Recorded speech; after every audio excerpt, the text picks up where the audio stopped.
Bonjour tout le monde, aujourd'hui on va faire une page de scrap, une page 30-30 parce que ça fait très longtemps et qu'on m'en a réclamé une et je suis complètement d'accord, ça fait vraiment trop longtemps que j'ai pas fait ce genre de vidéo sur ma chaîne. Je ne ferai pas une page sur le thème de Noël et pourtant je vais utiliser ce bloc de chez Action qui est donc sur le thème de Noël, tout simplement pour vous donner une astuce. Allez, ça commence avec les astuces, vous allez voir comme d'habitude je vais vous en donner à foison. Donc en fait, ce qui est bien avec les blocs qui sont seulement recto, eh bien, c'est que quand on a, parce qu'il y en a toujours, qu'on vienne pas me dire le contraire, il y a toujours au moins un design par bloc qui, bien, en fait, ne nous plaît pas. Donc, ce qui est bien, c'est qu'on va pouvoir faire autre chose, de cette feuille, hein, que bon, on peut la donner, on peut voilà, il y a pas de souci là-dessus. Il y a toujours quelque chose à en faire, mais surtout, on peut utiliser le verso, pour avoir donc un papier qui soit, à la bonne taille, c'est-à-dire 30,5 par 30,5, si tant est, qu'on part effectivement sur, ce genre de taille pour, faire, une page de scrap. On peut faire aussi des pages en A4, on peut vraiment faire ce qu'on veut. Là, voilà, moi j'aime beaucoup le format 30,5 par 30,5. J'aime beaucoup aussi dernièrement, partir d'une feuille complètement vierge parce que, ça fait toujours un petit peu ça fait faire un petit peu le saut dans le vide à chaque fois parce que, la peur, du blanc comme ça, voilà, la feuille blanche, le syndrome et cetera. Enfin bon, je pense que tout le monde a vécu au moins une fois ça dans sa vie. C'est un petit peu déroutant. Il y a tellement de possibilités en fait quand on part d'un papier blanc et en même temps, il y en a tellement que ça donne vraiment le vertige et sauf si on a vraiment une idée, très arrêtée dans sa tête de ce qu'on veut, à peu près de sa page, c'est vrai que ça reste, quand même, toujours un petit peu touchy comme, comme on peut dire.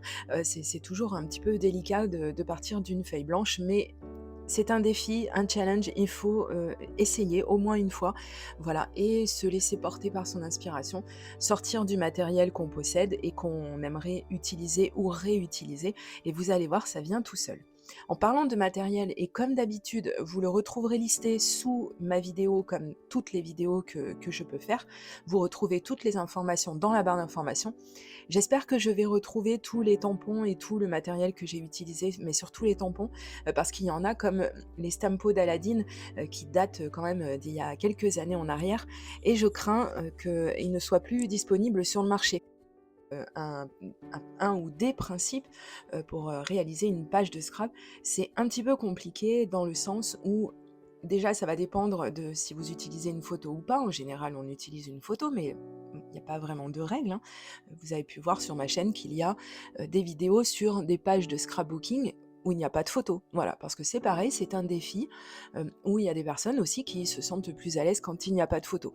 Après chacun adapte ça un petit peu comme il veut et c'est vraiment au niveau du ressenti, mais après, ce que j'ai envie de vous dire, c'est, regardez la photo que vous allez utiliser, regardez un petit peu les couleurs qui figurent dessus, si vous voulez rester dans une certaine harmonie et avoir quelque chose qui soit vraiment agréable à l'œil, agréable à regarder. Dans ces cas-là, vous reprenez une ou 2 des couleurs qui figurent sur votre photo et donc vous les utilisez alors avec des encres, avec des papiers ou peu importe, hein, voilà. Donc vraiment, ça c'est pour avoir un résultat qui soit harmonieux. Maintenant, si vous voulez quelque chose d'un petit peu plus peps, vous pouvez donc prendre des couleurs qui sont complètement à l'opposé des couleurs qui sont utilisées dans votre photo et là, vous aurez un résultat qui sera vraiment plus dynamique, on va dire, voilà. En gros, c'est un petit peu ça, mais après, je vous rappelle que ça reste de l'art. L'art, c'est subjectif et c'est surtout une bonne façon de se faire plaisir. Donc je pense qu'on n'a pas vraiment de faux pas, quand, on est en mode création. L'important, évidemment, c'est que ça nous plaise à nous et que, bien, en fait, on ait, un rendu, voilà, qui nous convienne un minimum. C'est, encore une fois, comme je vous dis, assez compliqué parce que les pages de scrapbooking, soit vous suivez un modèle, un sketch ou peu importe, une page qui a déjà été réalisée et vous vous en inspirez ou alors justement vous partez avec absolument aucun exemple en tête et vous utilisez un petit peu du matériel que vous avez sous la main et vous verrez, vous finirez de toute façon par faire quelque chose qui vous plaît et c'est bien là le plus important et ce qui est très important aussi, c'est, de se pardonner.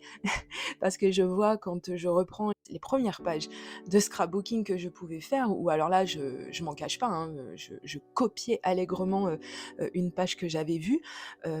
C'était un peu les seules qui me convenaient parce que quand je devais créer moi-même une page, j'avais l'impression que ça faisait mais alors soit trop chargé, soit pas assez.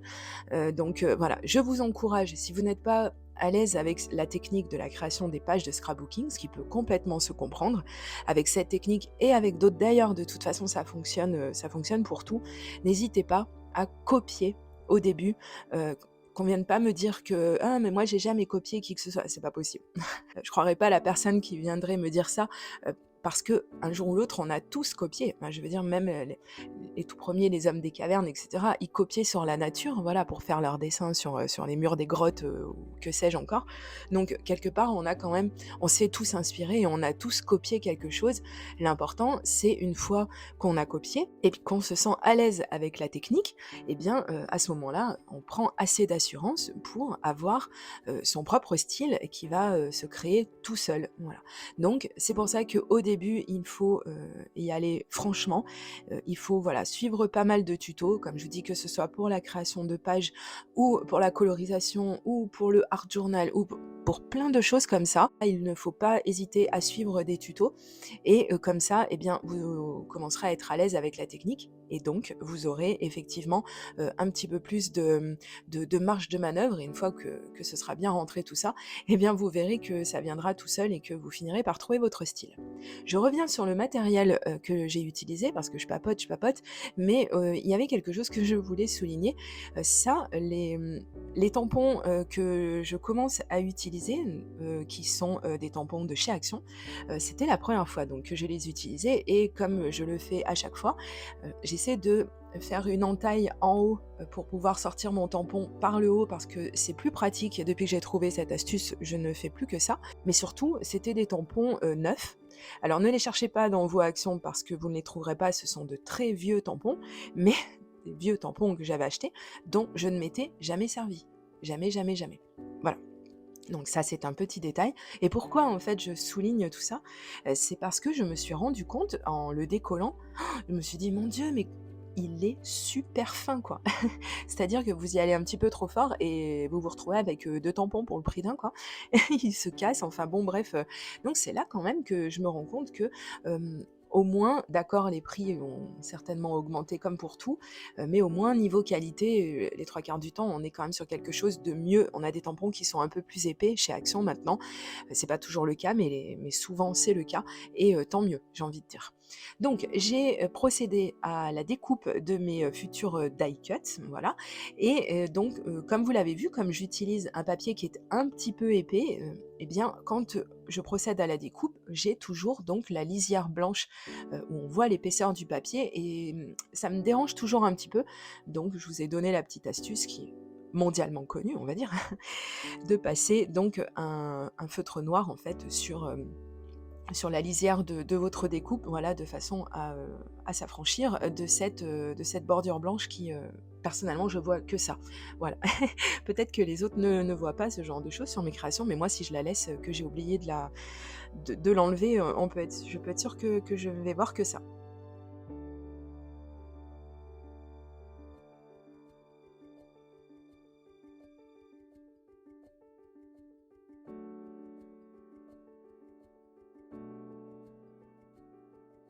Ensuite, donc je reprends la Distress Oxide que j'avais utilisée au début pour faire mes petites taches et je vais, sortir, une planche de tampons, où il y a donc des petites étiquettes comme ça.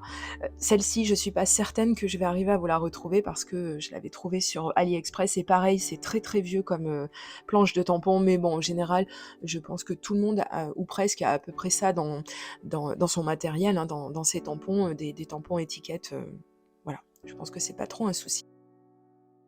J'ai tamponné ça avec la Distress Oxide et bien entendu que le résultat n'a pas été vraiment, super précis, mais on le sait quand on tamponne avec, des Distress, de toute façon le résultat qu'on obtiendra, sera loin du résultat obtenu avec de la Versafine ou toute autre, encre, de cet acabit.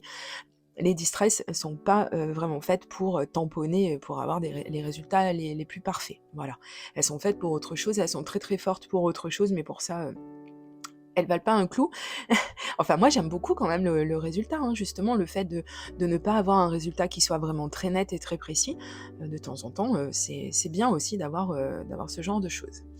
J'ai commencé à positionner les die cuts, donc c'est-à-dire les tamponnages que j'ai, mis en couleur, tout simplement avec, un doigt encreur et donc des encres, Distress aussi. Je vous ai montré toutes les teintes, à l'écran et puis de toute façon je vais les répertorier et ensuite, répertorier dans la barre d'informations et ensuite donc je les ai découpés et puis voilà je m'en sers pour venir embellir, ma page.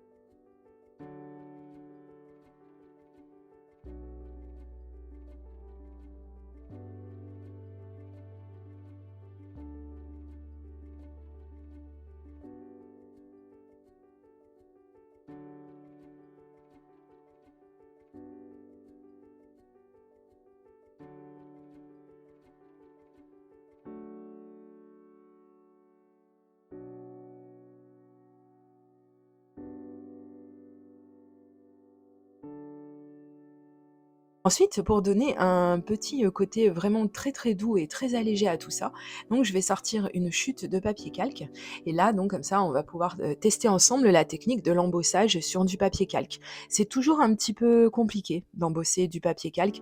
Il faut vraiment, faire quelques essais auparavant parce que, il faut arriver à doser, en fait, ce qu'on va faire.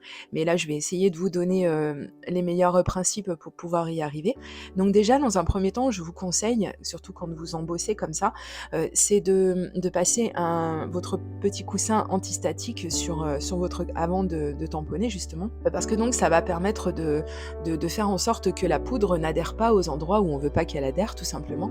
Donc là, en dehors donc du motif papillon, j'ai pas besoin qu'il y ait de poudre qui vienne coller et fondre. De toute façon, je vais redécouper ce papillon par la suite, mais admettons que je ne l'ai pas redécoupé, c'est vrai que j'aurais préféré vraiment avoir un motif très, très net et très précis. Donc c'est pour ça que j'ai utilisé mon coussin d'embossage et vous voyez que ça a plutôt bien fonctionné, enfin vous le verrez un peu plus par la suite. J'ai ma poudre à embosser qui, je pense qu'elle commence un petit peu à vieillir, là ça commence à être un vrai problème. Donc il a fallu que je fasse quelques petites retouches, j'en rajoute un tout petit peu et ensuite j'ai tapoté tout doucement mon petit papillon, enfin mon petit papier, vraiment doucement, hein, il faut vraiment y aller, mollo parce que sinon on fait partir la poudre, qu'on vient de faire adhérer, sur la Versamark et c'est pas du tout ce qu'on veut et ensuite, encore une fois, on y va doucement, on range l'excédent de poudre dans son petit flacon comme ça, on évite, les accidents et ensuite, on fait chauffer très très fort son heat gun, c'est-à-dire qu'on le laisse chauffer pendant au moins 30 secondes pour qu'il arrive vraiment à très très haute température. On fait très attention à ses doigts. Et ensuite, on voyage comme je le fais de l'avant vers l'arrière, de l'arrière vers l'avant. On n'hésite pas à beaucoup bouger, à être très très très mobile et à ne surtout pas rester sur un côté ou sur un autre.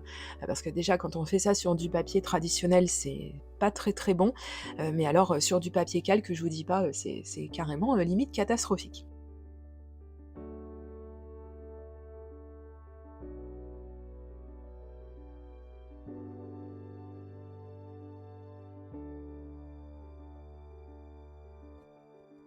Ensuite, on va attendre que ça sèche correctement, parce que si on met les doigts dessus, et que la poudre n'a pas vraiment refroidi, eh bien, on va laisser nos empreintes digitales. C'est pas très grave, mais c'est pas très gracieux. Donc, on attend que ça ait refroidi et ensuite, si vous voulez partir sur le même exemple que moi, donc j'ai découpé donc mon petit papillon et ensuite donc on va continuer avec les embellissements. Donc je vais procéder, à la découpe de die cuts. Donc je vous montre que j'ai utilisé ceux-ci que je me suis procuré il y a quelque temps chez Action. Je pense qu'ils ne sont pas encore trop vieux et que vous arriverez certainement facilement à vous les procurer vous aussi. Et ensuite donc là, pour l'instant, je me dis: «Bon, je pense que j'ai fait assez de découpes, de choses comme ça pour l'instant» et je voulais pas une page qui soit trop surchargée. J'ai vraiment du mal avec les choses qui sont chargées, je c'est pas mon style tout simplement, hein. De toute façon, ça sert à rien d'essayer de l'expliquer. Chacun a son propre style. On aime ce qu'on aime et puis voilà, on va pas se justifier.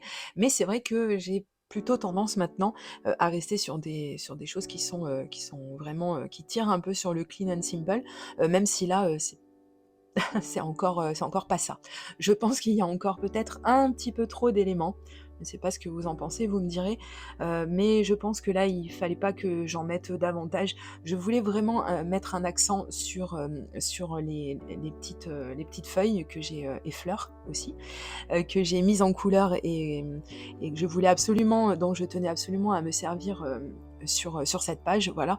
Et puis, bah, après, le reste, bah, c'est venu tout seul, hein. C'est une petite photo, voilà, d'une balade, que j'ai faite, avec Loki, avec mon husky et je l'aime beaucoup, beaucoup cette photo. Donc j'avais très envie, de m'en servir et voilà, je voulais vraiment que le focus soit mis le plus possible sur la photo. C'est pour ça que je suis un petit peu mal à l'aise quand, je vois des pages de scrap où vraiment, mais tout est blindé. Il y a quasiment plus de vide, en fait, d'endroits où l'œil peut un petit peu «se reposer» entre guillemets. C'est-à-dire qu'il y a tellement d'éléments comme ça à voir, à découvrir, que, beh, du coup, en fait, c'est bien dommage parce qu'on perd, l'élément central de vue, c'est-à-dire la photo. Pour moi, quand, on fait une page de scrapbooking avec, une photo ou, qu'on fait du project life ou que voilà, pour moi, le plus important, c'est la photo. C'est très bien de mettre plein de choses à côté, de faire, de jolies choses et cetera qui attirent aussi l'œil, mais voilà, pour moi, le point central, ça doit quand même vraiment rester la photo. Donc j'espère que là, ben, je m'y suis à peu près tenue. Moi, de ce que j'en vois pour l'instant, ça me convient, quand même, voilà. Il aurait pas fallu que je rajoute encore je voulais mettre des petits tampons de texte, sur le fond et cetera et puis je me suis dit: «Écoute, il y a déjà pas mal d'éléments, il y a déjà pas mal de feuilles et de fleurs».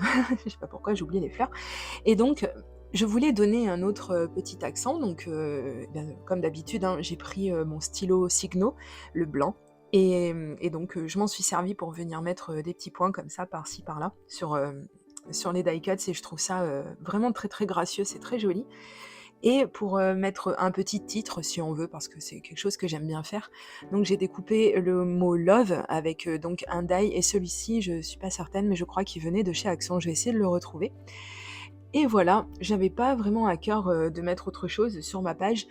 J'aime bien ce que ça a rendu, je la trouve quand même assez aérienne, toujours avec, la présence, du papier calque et puis donc, ces petites, découpes, blanches qui, viennent un petit peu équilibrer, les couleurs que j'ai mises et ben, j'espère que cette page vous plaît à vous également. N'hésitez pas à me dire en commentaire si ça vous a plu et si ça vous aura donné envie vous aussi de vous remettre, aux pages 30-30 et je vous dis à très, très bientôt pour de prochaines vidéos création. Gros bisous, bye bye.